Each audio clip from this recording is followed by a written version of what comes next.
Unless anyone objects, or if you want to object, you can object by email if you don't want to object verbally. All right, so let me say what are the prerequisites for this course. And this is something that's relevant not just to the people at UGA. So what I'm going to assume is some knowledge of homological algebra.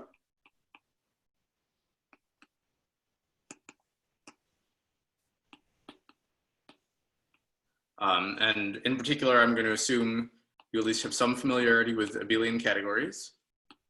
You don't really have to know a huge amount about them. You have to know, like, they're kind of like categories of modules. You have to be pretty comfortable with derived functors.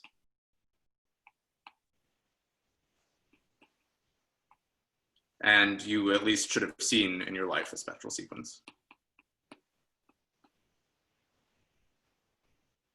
I mean, if you haven't seen every single one of these things, that's okay. You can come to my office hours, which I'll announce the time probably via email and on the Discord in a couple days. And we can go over some of that. Okay, so you should also know what a sheaf is. And you should have some familiarity with sheaf cohomology.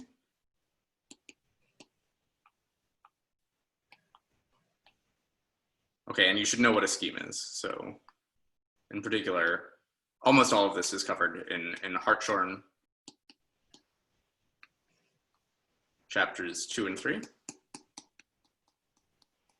So if you've gone through Hartshorne chapters 2 and 3, you have the prerequisites for this course, more or less. So if you're missing some of that, that's okay. Come talk to me and we'll see if we can work it out. There's a Discord where we can discuss things, and you can ask your friends and co-classmates there. And if you haven't joined the Discord, please do. I'm gonna post a link in chat right now. So please join the Discord, and I'll usually make like course announcements there, and also there will be some discussion of the course there. And there's like a lounge, which I will try not to look at too much, where you can also just like chat and be friends with each other as if this was a class in a normal time. So please join the Discord, and also this Zoom with your full name.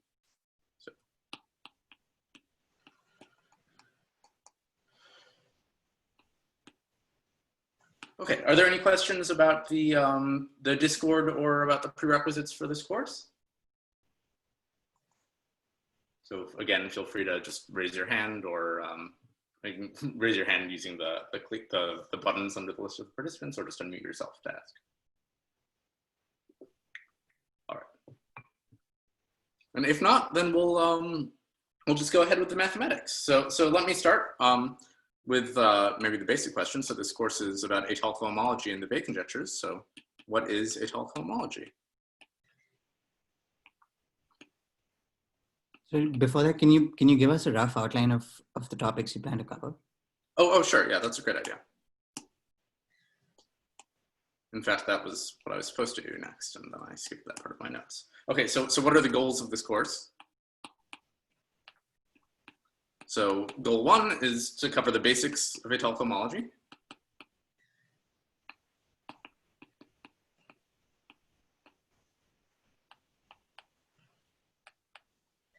So for example, I'm going to tell you what an atomomorphism is.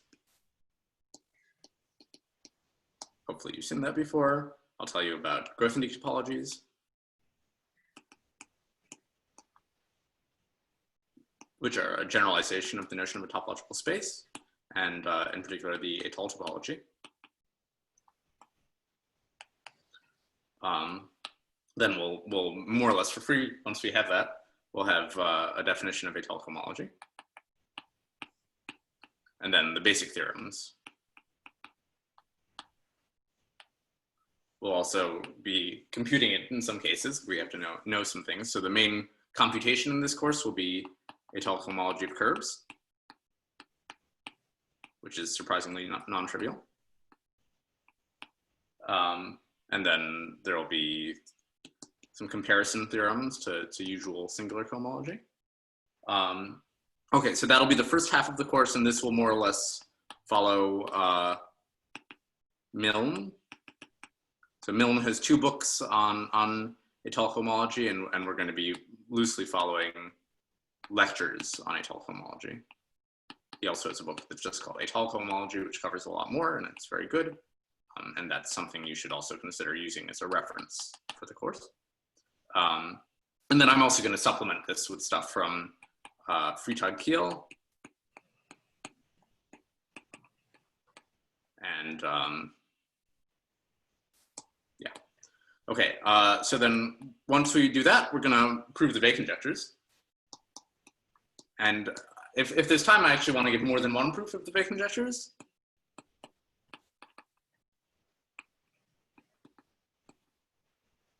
So this is going to be kind of the second half of the course, where we're going to prove the Riemann hypothesis for varieties over finite fields. It's like one of the greatest like mathematical accomplishments of the 20th century. And then if there's time, we'll do some more advanced topics. And that really depends in part on what you all want to see. For example, we may cover Weil2, which is a strengthening of the Riemann hypothesis. That's actually what you end up using in real life when you use the Weil conjectures most of the time. We might cover some topics like formality of algebraic varieties, which is some kind of special topological features that algebraic varieties have that general topological spaces don't, which follow from the Weil conjectures. And then maybe we'll cover some other topics, depending on how things go. Like for example, well, there'll be some monodromy stuff that shows up in part 2, but we might cover that more thoroughly. So for example, one useful reference we will probably use is Katz's Arizona Winter School Notes, where he kind of sketches one of the 2 or 3 proofs of Weil2. All right. Are there any questions about that? So I'm not familiar with the stuff a lot, but does this include stuff on Étale Pi1 or no? Oh yeah. That's probably going to be like the 3rd or 4th lecture. Yeah, so that'll be very crucial. We're not going to be covering like the Anabelian stuff that I like to do with Étale Pi1, but yeah, we'll certainly use it heavily. And sorry, last question. Will we be mentioning the Brauer group at all? Or? Yeah. So the Brauer group will actually come up when we do this Étale Cohomology of curves stuff. But yeah, so I'm mostly going to focus on Étale Cohomology with coefficients and a so-called constructible sheaf, and you'll learn what those words are.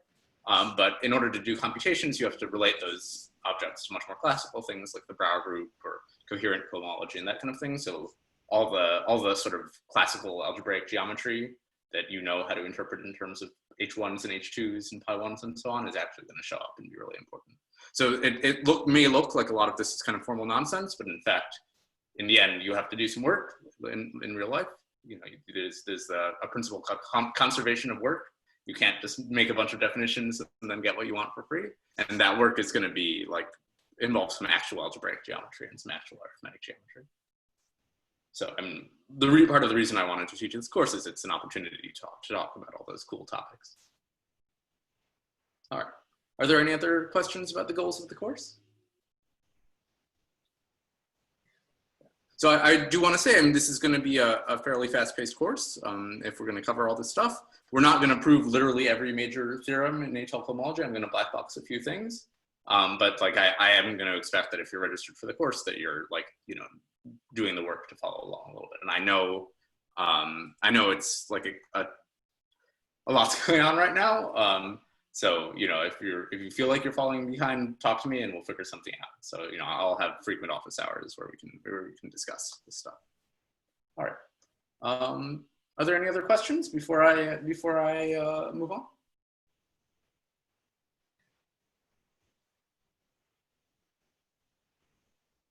Great. All right. So let's talk about what is Étale Cohomology. And today's lecture is going to be largely introductory. So I want to kind of draw some analogies to the complex analytic situation, or the space of complex variety, the situation for complex varieties. Then I'm going to introduce the Weil conjectures, and then I'm going to explain how to prove an analog of the Weil conjectures for complex varieties, which, even though it's quite different from the ultimate proof of the Weil conjectures, is sort of really a big motivation for much of what goes on. Okay, so what's the situation? So suppose X is a variety over the complex numbers. By variety, I mean finite type separated integral C scheme, if you'd like. So that's the fancy definition, but you can think just quasi-projective variety, the usual thing that you know and love. So if you take the complex points of this thing, this naturally has the structure of a complex analytic space. For the purposes of this lecture, all that means is that you can give it the Euclidean topology. So that's a much finer topology than the Ruzhevsky topology. And if you have a nice topological space, you can associate to it its singular cohomology groups. Say with Z coefficients. Okay, so what's special about these groups? So they have a few features. So they're finitely generated Z modules, also known as finitely generated abelian groups, right? They have some extra structure. So if you tensor them up to C, that's just the same as taking singular cohomology with C coefficients. These have some extra structure, which I won't get into right now. We'll cover that later. But there's something called a mixed Hod structure on them. And likewise, Étale Cohomology is going to have some extra structure on them. And then there's a lot of nice features. So there's cycle classes. So if you have a subvariety of X, you can sometimes associate to it a class in cohomology. Okay, and so forth. Okay, so the goal of Étale Cohomology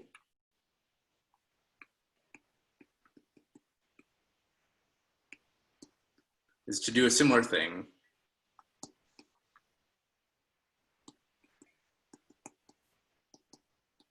for much more general, nice schemes.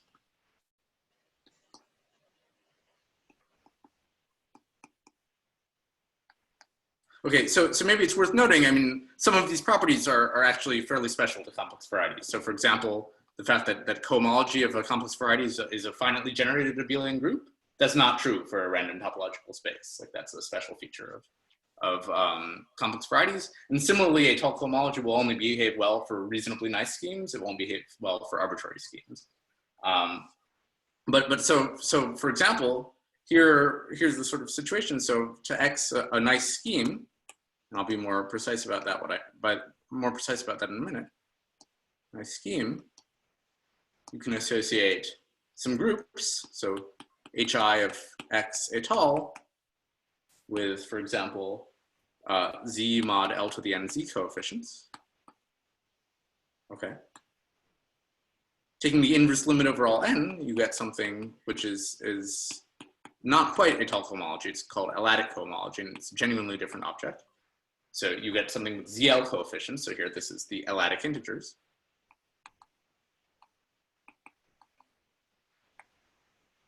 Okay, and then finally, you could tensor that with Q, and you get something with QL coefficients.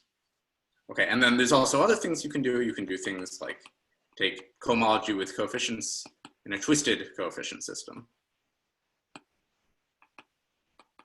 So if you're familiar with singular cohomology with twisted coefficients, there's an analog of that in Étale Cohomology, and that'll be really crucial. Okay, and so what kind of schemes are nice schemes? So e.g., you can take X to be spec of the ring of integers of a number field. So that's something you can take cohomology of. You can take X to be a variety over an algebraically closed field.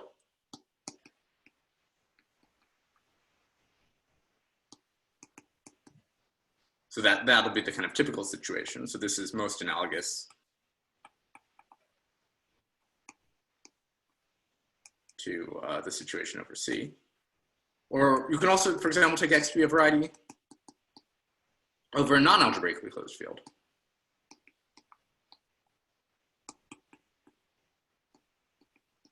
Okay, and then things are going to behave very differently. So for example, if you take a variety over an algebraically closed field, its cohomology will vanish in degree above twice its dimension, just like a complex variety. Like if you have complex threefold, its singular cohomology will vanish above degree 6. If you take a variety over a non-algebraically closed field, its cohomology will not typically vanish in that degree. So for example, if you have a variety over a finite field, its cohomology will vanish over degree like twice the dimension plus 1. But in general, the top cohomology, the cohomology in twice the dimension plus 1, won't actually be 0. Okay. And in good situations, these things behave like you might expect. They're finitely generated, modules over these rings, like C mod delta the NZ modules, for example. They have like Meyer-Vietoris sequences and excision sequences, and they're very special sequences, and this situation really looks a lot like singular cohomology. Okay, and Arvind asked about pi1, so we're also going to talk about that. So there's going to be a lot of related invariants, which are going to be very important. So for example, to x a scheme and x bar, here this is a geometric point of x. That just means a map in from spec of an algebraically closed field. We're going to associate a version of the fundamental group. And this is going to be a topological group, profinite group.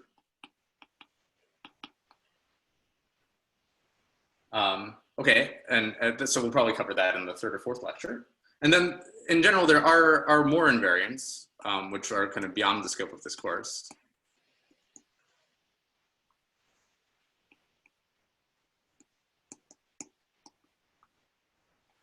So for example, to a variety, a reasonably nice variety, you can associate higher homotopy groups. There's in fact a whole homotopy type, meaning like an actual like equivalence class of topological space, or slightly fancier object, associated to a variety. If there's interest in that and time at the very end of the course, maybe we could cover something about it, but my current plan is not to. Okay, and yeah, so that's the goal. We're basically trying to do some homotopy theory or get some homotopy theoretic invariants for varieties which are not over the complex numbers. Are there any questions about that?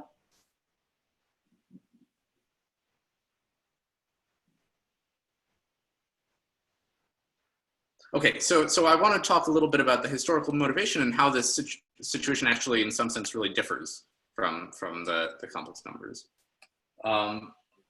So here's the first theorem I'm going to prove in the course.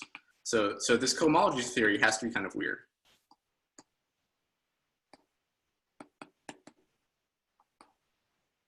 Is weird. So here's a theorem of Serre, which I'm going to sketch the proof of. So there does not exist a cohomology theory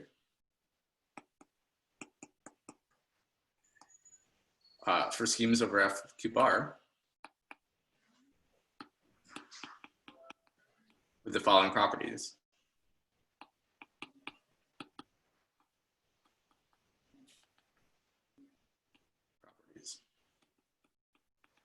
So one, it's functorial. So by cohomology theory, I just mean like a bunch of functors which associate to each variety over F Q bar a vector space we call HI. So they're functorial. It satisfies Kunith, and to E an elliptic curve, it's H1 of this thing is Q2. Okay, so the slogan of this theorem is that there's no cohomology theory with Q coefficients. All right. Does anyone have any idea of how one might prove this? Can you see what the second condition means? Oh yeah, so Kunith, it just means that if you take the product of two varieties, the cohomology is the tensor product. Let's say that's true if you have field coefficients. I'm sorry, this is a dumb question. Do you know, can you say why we would want the third condition? Yeah, so singular cohomology, you can stick in any commutative ring, right? And you get a a cohomology theory, right? You can take cohomology with coefficients in that commutative ring, right? So what this is saying is that in the Étale world, you can't do that, and at least get the results you might expect. I mean, you could actually, if you wanted to, you could try to take Étale cohomology with two coefficients, but it would not look like what you would expect. Like you expect H1 of an elliptic curve to be two-dimensional. So yeah, so that's what this is saying. Like somehow you need to do something interesting with the coefficients. Yeah, so does anyone have any idea of how you might get at this? So I'm just going to sketch the argument. So the idea is to take E to be a supersingular elliptic curve.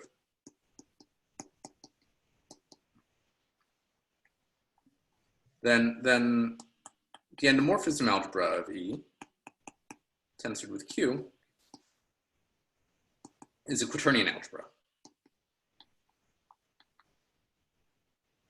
So this is just a fact. If you haven't seen this before, it's okay. And okay, so here's the key fact. So any algebra homomorphism from, so it's a here we have a non-split quaternion algebra. Let me call it R. So any algebra homomorphism from R to 2x2 matrices over Q. Well, they don't exist. There are no homomorphisms like this. Okay. Does anyone see where we're going?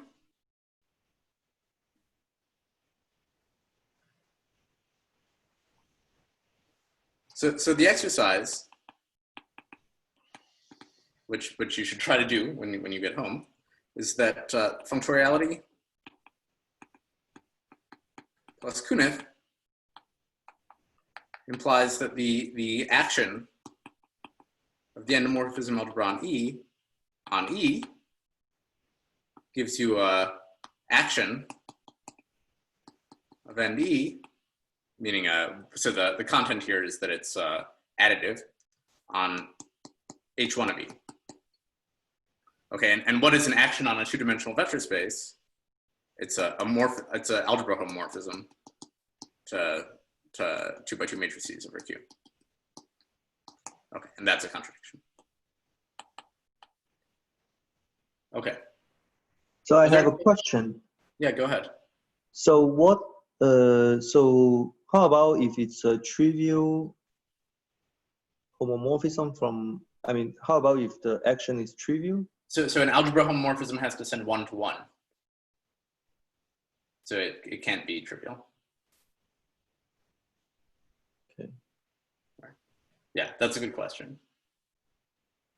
Yeah, and I mean that already follows from functoriality though. Like the identity in this algebra is literally the identity on the elliptic curve, and functors have to send the identity to the identity.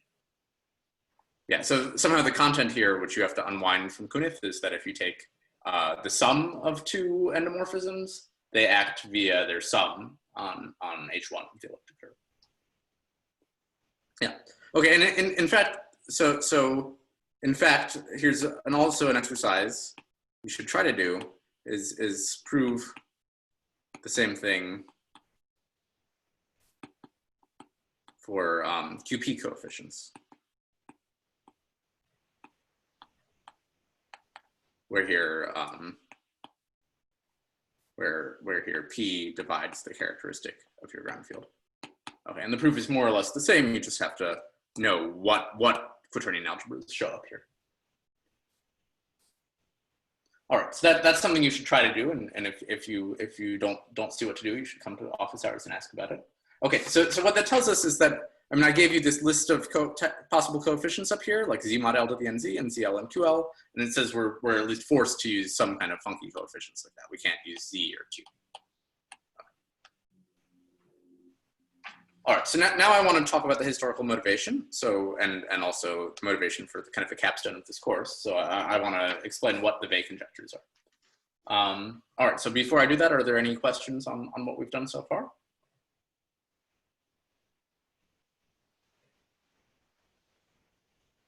So Oh, ideal asks functorial here means inverse images, Geiston, or both. I just mean the HIs are functors.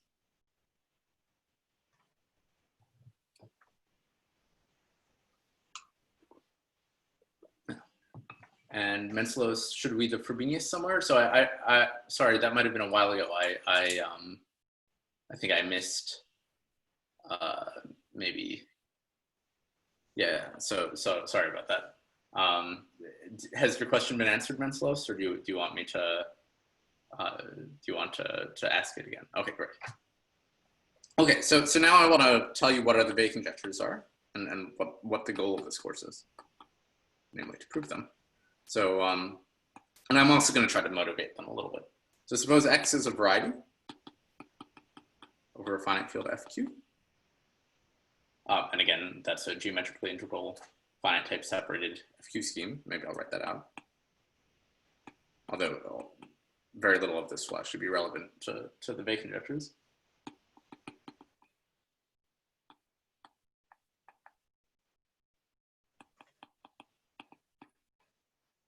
So then we associate a zeta function to X. So this is something that counts the rational points of X over finite extensions of FQ. And what's the definition? So it's this kind of complicated looking thing.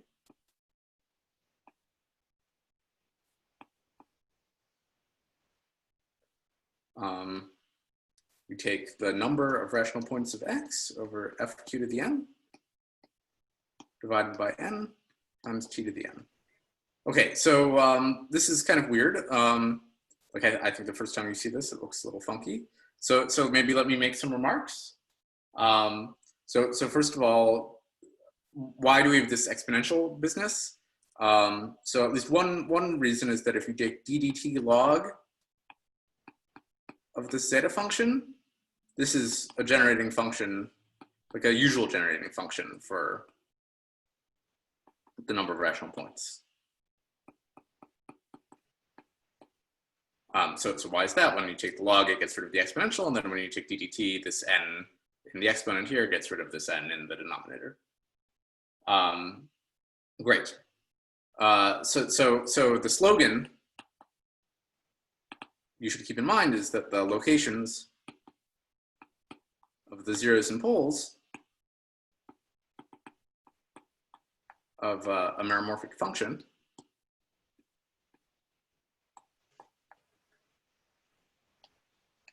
and so far we don't actually know that this function is meromorphic, but we'll see that in a second. With a meromorphic function, control the growth rate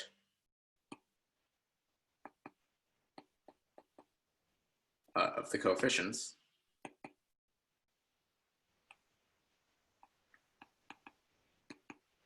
of the Taylor series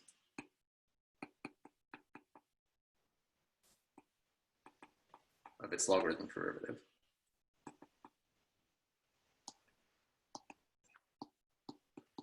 Okay, so let me be explicit. So in this case, what that's saying is that the locations of the zeros and poles of the zeta function control the growth rate of the coefficients of its logarithmic derivative. Well, those coefficients are just the number of rational points.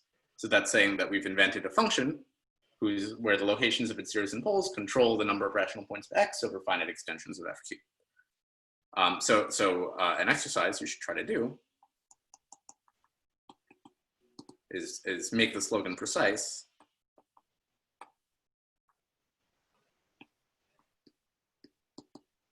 for rational functions, meaning ratios of two polynomials. And in fact, what you'll see in a second that's going to be the situation that matters for us. Okay, so the Weil conjectures are some conjectures about this polynomial. So conjecture one is that zeta x of t is a rational function.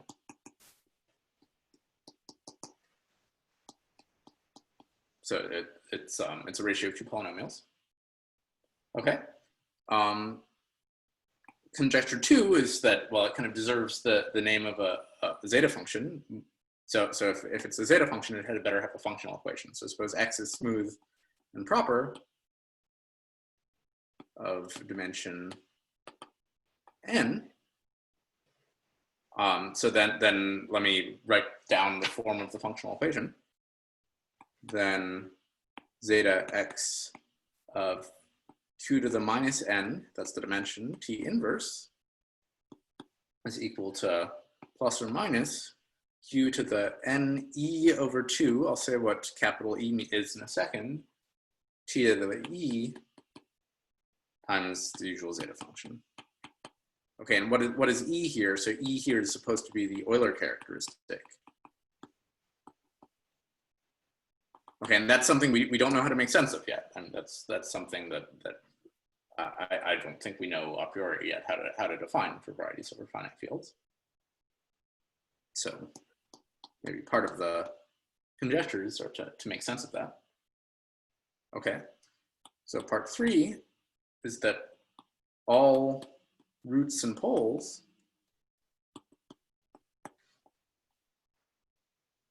of zeta x of t have absolute value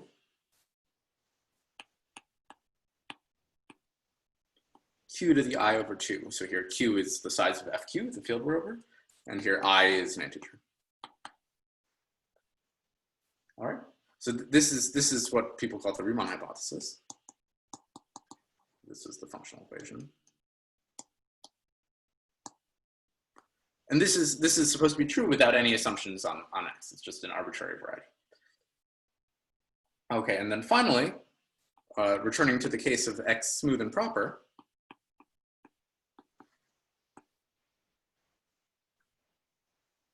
so you can look at the number of roots and poles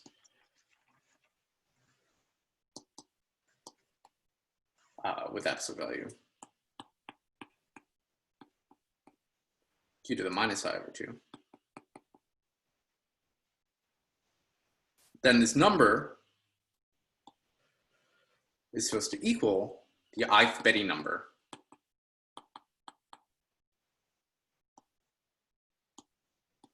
of x f q bar. Okay, and again, we don't know yet what is meant by a Betti number, but at the very least we can say this makes sense if x lifts to characteristic 0. So for example, suppose you took a variety defined by like a bunch of integer polynomial equations, which when you reduce it mod p gives you a smooth projective variety over fp. Then what you can do is look at the Betti numbers of the associated complex manifold and compare them to the number of roots. And Weil's conjecture was that those two numbers are the same. Okay, and we're actually gonna make sense of it in general.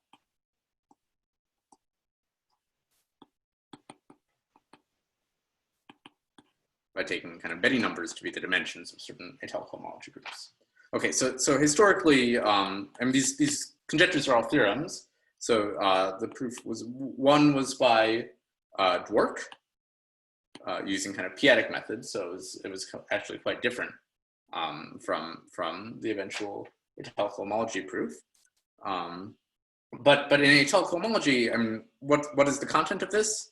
So this is going to follow the sort of non-formal content will be the fact that the Étale cohomology groups are finite dimensional. So we'll see in a little bit that this is going to be related to the Leftschetz trace formula, but that's sort of more or less formal input, and not entirely, but largely. And then that combined with the finite dimensionality of the Étale cohomology groups is why this function is rational. But that's not Dwork's proof, but that's how maybe Grothendieck thought about it. Okay, so 2 was proven by Grothendieck. And this is going to follow from Poincare duality.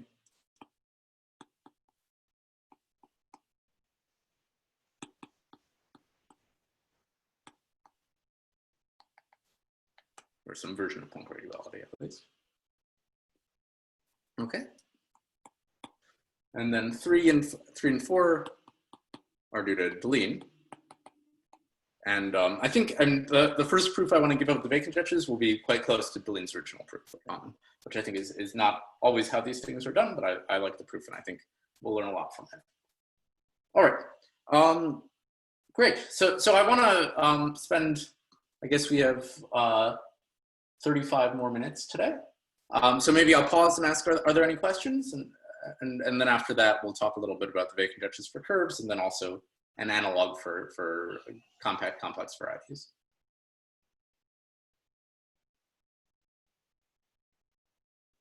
Yeah, so any question is fine. You also, if you're visiting and not registered for the course, it's still fine for you to ask questions.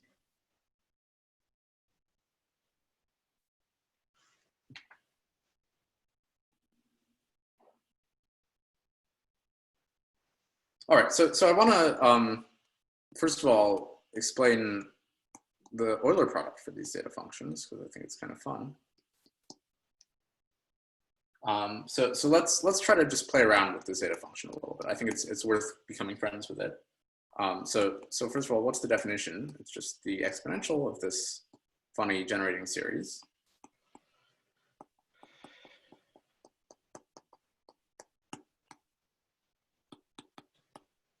Right. Okay, and we can actually write that as a product over closed points of x. So I'm going to use x in bars this to denote closed points of x.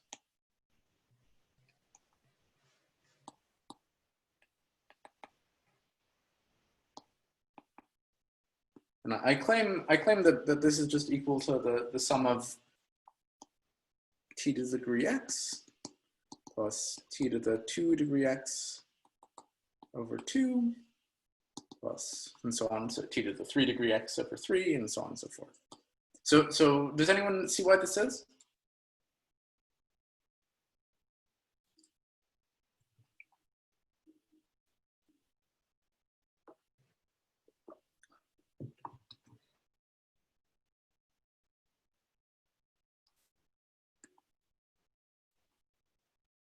Yeah, so this is one of those times where the people registered in the course should consider unmuting and asking themselves why this might be happening.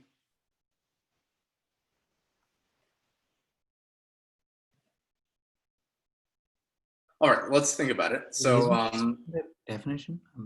I'm sorry? Oh, because it's a product. Okay, never mind. Yeah, so when you take the product here, you kind of sum inside the exponentials, right? And then what's happening? Well, if you have a point of degree x, how many, so let's say the degree x is n, so how many fq to the n points does it contribute to your variety?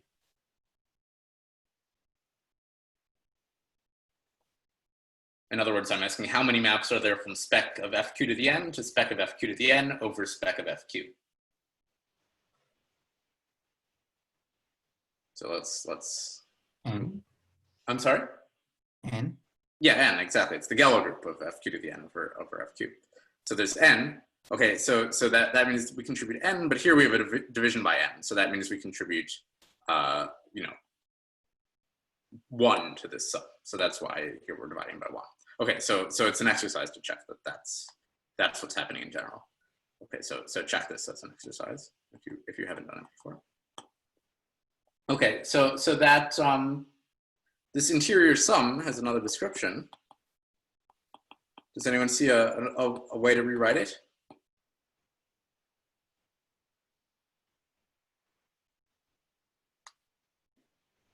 So my hint is it's related to the Taylor series of log.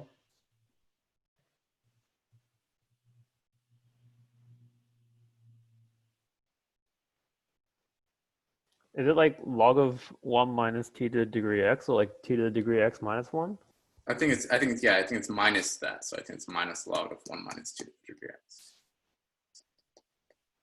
Exactly right. Okay, and so now you're taking x of log. So this is the same as log of something to the minus 1, right? So this is the product over x and x of 1 over 1 minus 2 to the degree x. Okay, so this is the Euler product.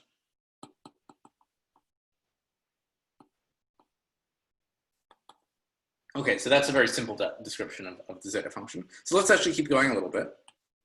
So this looks to me like the formula for a geometric series, right? So this is the product over x and x of 1 plus t to the degree x plus t to the 2 degree x, and so on, right?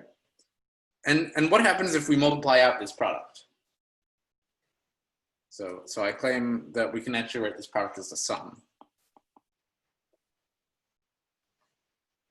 So what's the coefficient of t to the n? So I claim it's the following. I claim it's the number of Galois stable subsets of x f q to the n, or sorry, x f q bar of size n. Well, why is that? If you have a degree x point, it contributes a stable subset of size x, namely the f q to the n points of f q to the n, or f q to the n. And then if you take a bunch of Galois orbits like that, that's like multiplying out this product. Okay, and we can actually rewrite this one more time. So these are actually the points of some algebraic variety. So these are the points of sim n x over fq.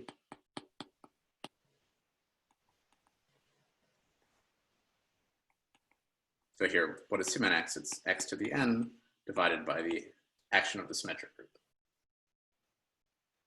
So why is that? Well, what's a point, a fq bar point of sim n x is just an n tuple of fq bar points of x without an ordering, right? And then asking them to be Galois stable is just the same as saying that they're an fq point, right? So that's why these two lines are the same. Okay, so this is another way to write the stable function. All right, great. Cool. Are there any questions about that? So the reason I wanted to write it this way is that we can actually now do a proof of the first Weil conjecture for curves. So theorem. So suppose x is a smooth proper curve. Sorry about that. X is a smooth proper curve over fq. And here's a theorem. The zeta function of x is rational. All right, so I want to actually use this description above to prove it. So those of you who have come to my office hours over the summer may have seen this proof, but I want to do it because I think it's geometric and it's very different from what we're going to do later. So I think it's kind of fun. But you'll see there's a relationship to what we do later. Are there any questions about what the goal is? This is a dumb question, but just can you see where are we using the fact that it's a finite field, like above? Oh, yeah. So well, for example, you want these numbers to be finite numbers, right? Like, I mean, you could certainly write down this formal product, but like usually, if you take the product over all, like if you take the product over all C points of a variety, that will be an uncountable product. Yeah, so what we're using is that this product actually converges, where the sum actually, well, here you need these numbers to be finite, so you can write this down. Here you need the product to converge, and that you'll see requires that there's only finitely many points of each degree, which is in general false. And if you take a variety over Q, it might have finitely many Q points, but there will always be some degree where it has infinitely many points of that degree, unless it's a zero-dimensional variety. All right, so let's prove this. So can anyone tell me how to understand the geometry of, so we're gonna use this formulation here. Can anyone tell me how to understand the geometry of sim n x of where x is a curve?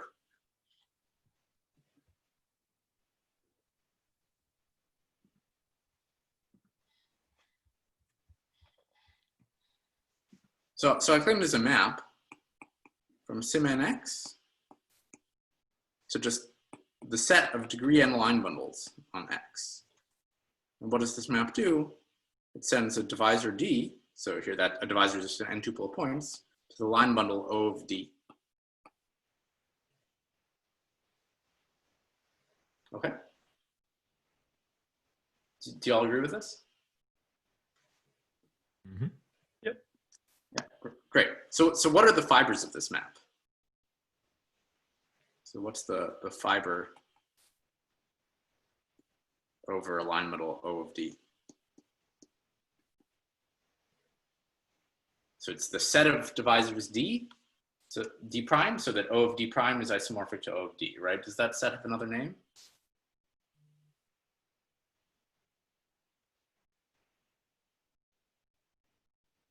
It's a linear system.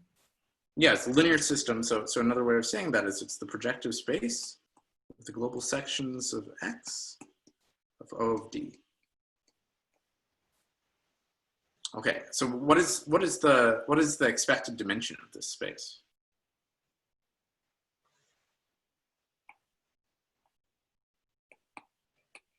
So that the dimension of this projective space. So how do you compute the dimension of the space of line bundles the space of sections for a line bundle on a curve? Use Riemann-Roch. Yeah. So what's the formula?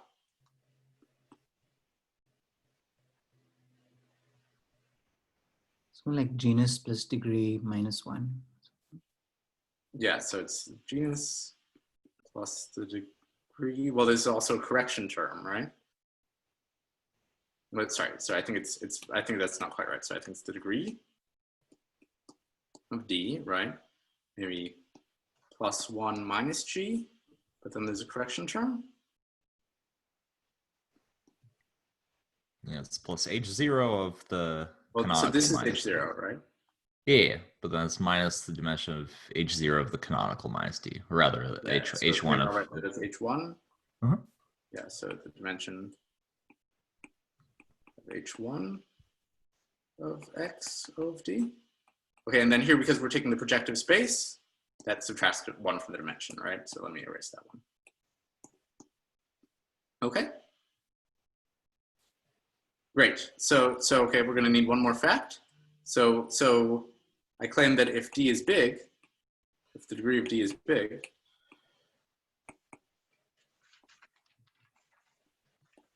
so in fact, bigger than 2g minus 2 is enough, then H1 of X of D is 0. Can anyone tell me why that's true?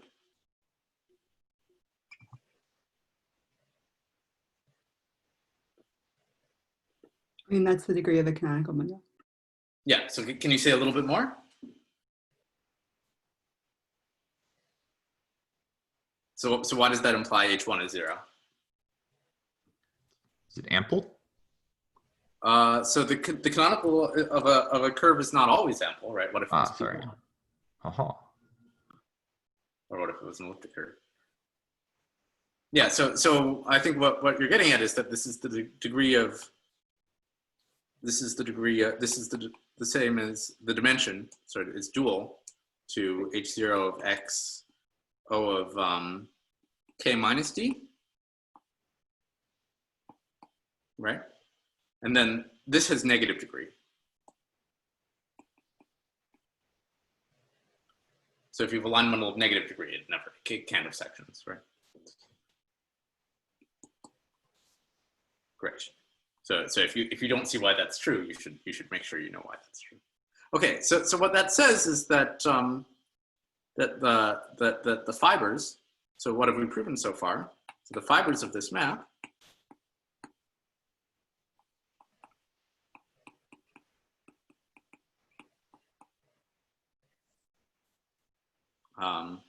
are isomorphic to P of, I guess, sorry, N is the degree now, right? Of N minus G. If N is greater than 2G minus 2.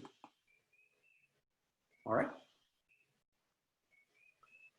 Okay, and so that's step 1. And then step 2, I'm gonna make a reduction. And you should, as an exercise, see why you can make this reduction. I'm gonna assume X of FQ is non-empty. So that implies that pick N is isomorphic as a set, so the set of degree N line bundles for all N. Can anyone tell me why why this holds? Why these sets are isomorphic or in bijection to each other? Just like the point, right? Yeah, so you can take O of the point, that's the degree 1 line bundle, and then tensor with it, right? And that gives you an isomorphism between pick n and pick n plus 1. And well, why is it an isomorphism? Because you can tensor with the dual line bundle to go back. Great. Okay, so what this tells us, so what we've found, so that means that the number of points on sim n of x of fq is equal to the number of points on Pn minus G times the number of points on pick n. Well, that's the same as the number of points on pick naught.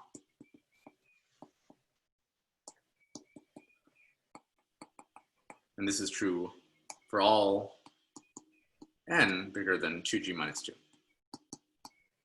Okay, so now we can rewrite the zeta function. So we get the zeta function of x is equal to some polynomial plus, so that's just the first 2g minus 2 terms, plus n bigger than 2g minus 2 of the number of points on sim n x. Well, we just figured out what that is. That's the number of points on pick naught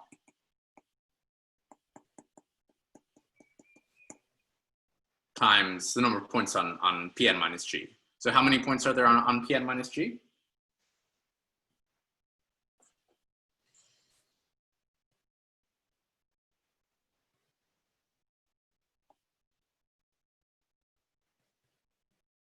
Yeah, so how many points are there on a projective space over FQ? Q to the n minus G plus 1 divided by Q minus 1? Minus 1 somewhere? Yeah, something like that. But so maybe the easiest way to remember it is it's just 1 plus Q squared all the way up to Q to the n, Q to the n minus G. Right? Okay, and now the exercise for you is show that this is a rational function.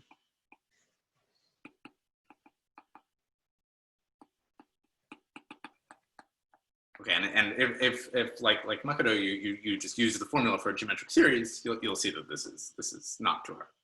Okay, so we've gotten a more or less explicit formula for the zeta function, except for this mysterious polynomial in the beginning, and that's enough to show it's rational. I mean, if you take it's enough to show that this term on the right is rational, and if you take a rational function plus a polynomial, it's still a rational function.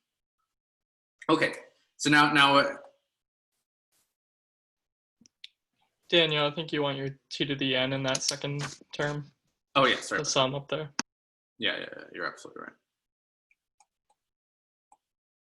Great. Yeah, thank you. Sorry about that. Yeah. Okay. So now let me just say a word about the functional equation. So what is the functional equation in the case of curves? So it's the following.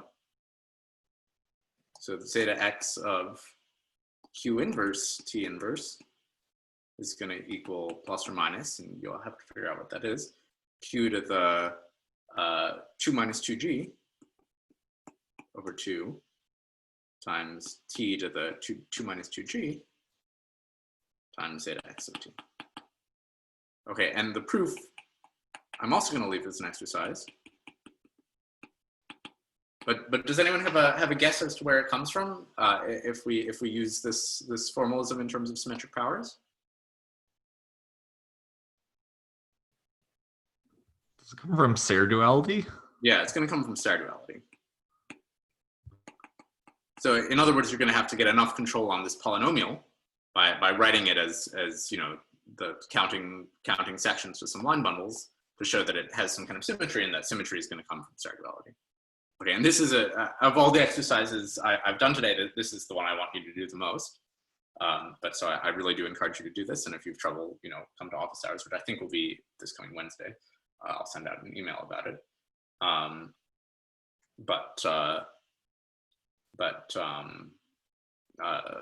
Yeah, you really should try this one. I mean, I think this is kind of a cool example where you, without much technology, can see somehow that some kind of duality, at least in this kind of case, Serre duality, is what's giving you the functional equation.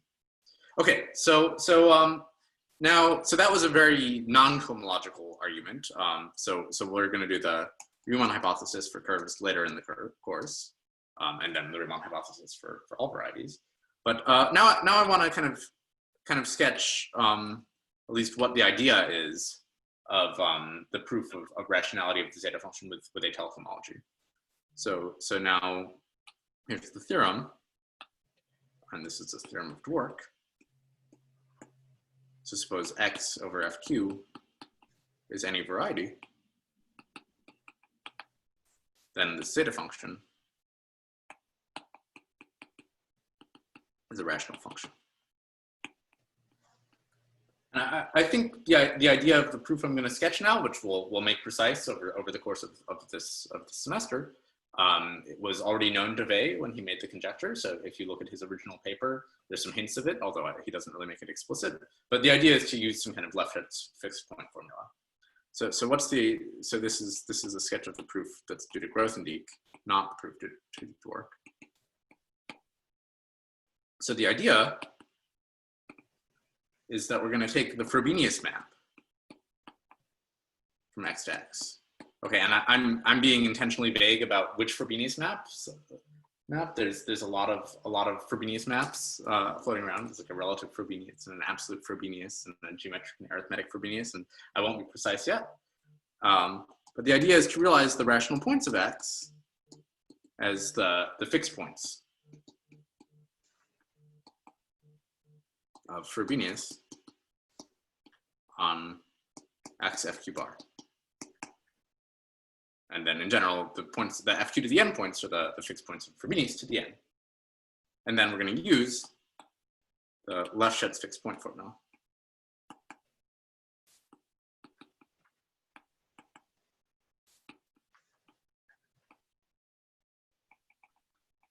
Which later on is going to say the following. It'll say the number of rational points of X over FQ to the n is equal to the sum from I equals 0 to twice the dimension of X.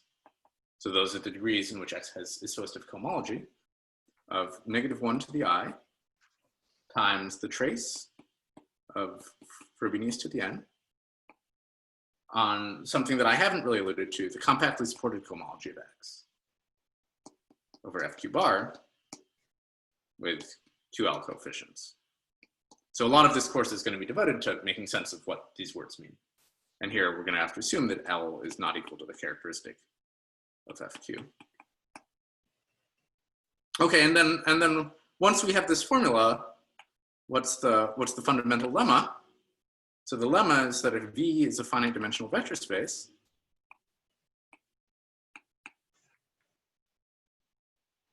and F from V to V is a linear map, then this following formula, exp of sum of the trace of the powers of n for n times 2 to the n is rational.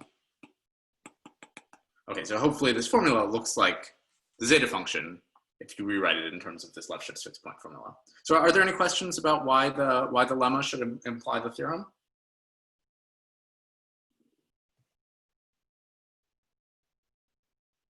So the point is that you just plug this formula into the definition of the zeta function, and then you'll see you get a product or an alternating product of a bunch of things like this. And then if you have a alternating product of rational functions, it's rational.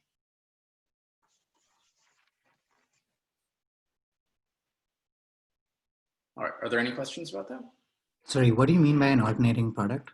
Oh, just a product times a product of 1 over something times a product times a thing times 1 over something times a thing times 1 over something. So here, the point is this: when you plug them into the exp, this sum of -1 to the I becomes a product of like exp of negative something is 1 over exp of that thing, right? Does that make sense, Arvind? Yeah, thanks. Yeah. Okay. So I mean, the proof of the lemma is I mean, I'll just say a word about it because it's not hard. So it suffices to treat the case where the dimension of V is 1, because you can just write this as a sum of powers of eigenvalues. And then, well, then you have a scalar matrix. So then you have exp of sum of alpha to the n over n t to the n.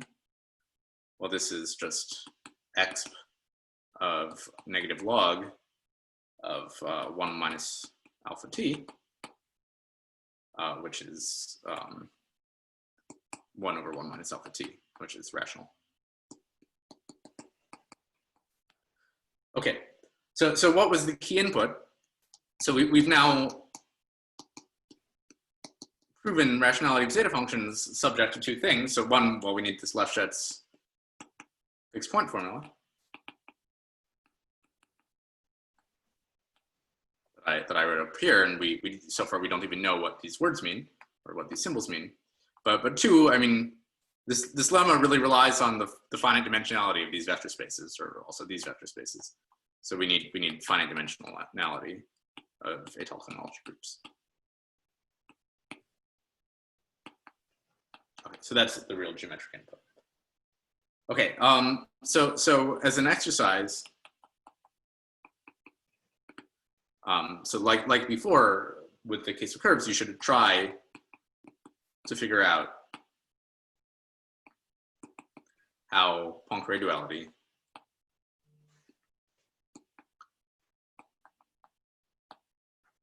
should give the functional equation.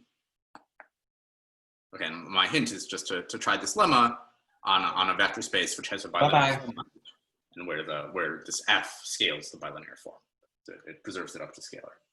Okay, so we only have 7 minutes left, so I think I'm not going to have time to do the Euler analog of the Riemann hypothesis today, but maybe I'll state it, and then we can talk about some questions about it.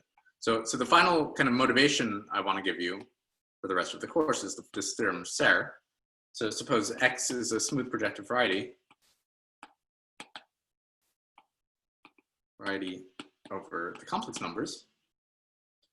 So suppose H in just the singular cohomology of the complex points of X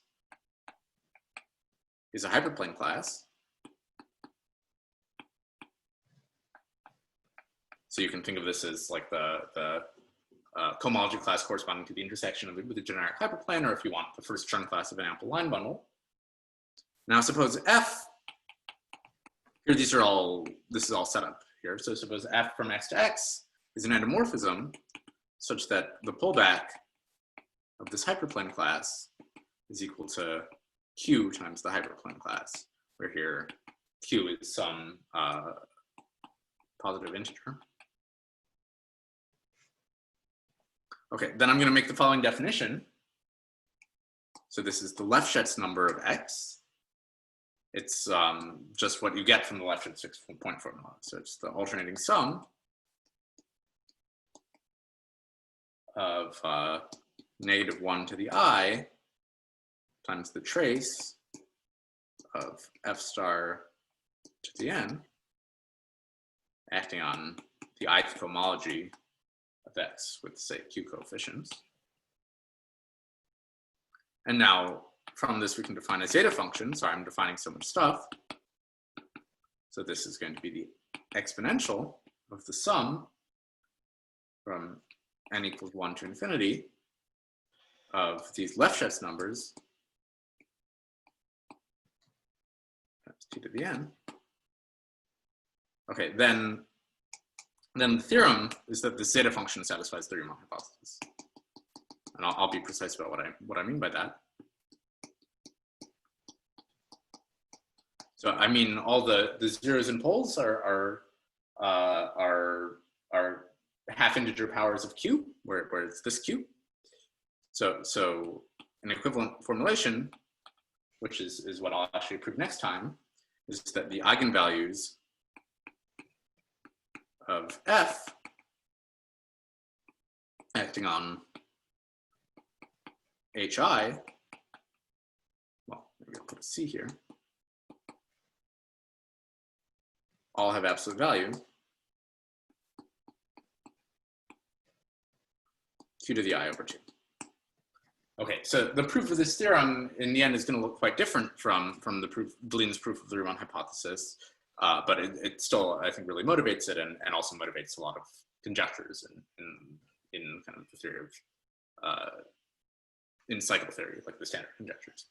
Okay, so I'll prove that at the beginning of next time, and then, so next time, sorry, we went a little bit over, or we didn't cover everything I wanted to cover. So next time I'll prove this, and then I'll start to really get into the course material. So we're gonna review what Étale morphisms are. And then if we have time, talk about the Étale site, and what it means to have a site. So before next time, please just review the definition of an Étale morphism.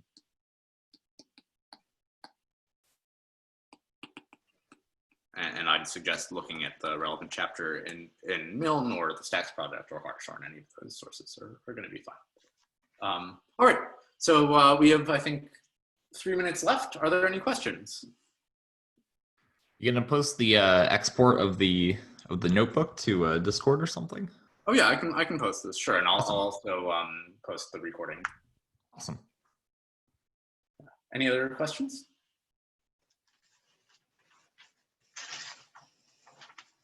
All right. Well, if not, thank you all for coming. I'll see you next next Tuesday. And yeah, I'll keep you posted on what the developments are with the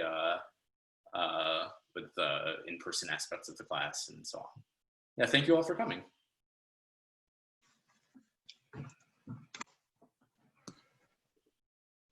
And I'll stick around for a couple minutes in case anyone has any other questions.